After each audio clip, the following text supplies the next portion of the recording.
खुल जा SIM SIM. कहानियों के खजाने से निकली आज की कहानी का नाम है मेमना। चलिए कहानी शुरू करते हैं। बेला साइकिल चला रही थी। उसी वक्त उसे किसी बकरी के मेमयाने की आवाज सुनाई दी। बेला ने मुड़कर देखा। एक बकरी गड्ढे में झांकते हुए मेमया रही थी। बेला साइकिल से उतरकर गड्ढे के पास पहुंची।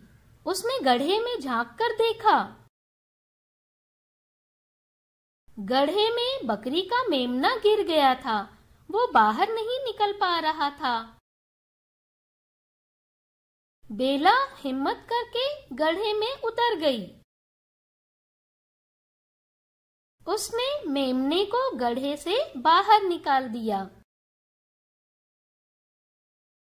मेमना उछलकर अपनी माँ के पास पहुंच गया।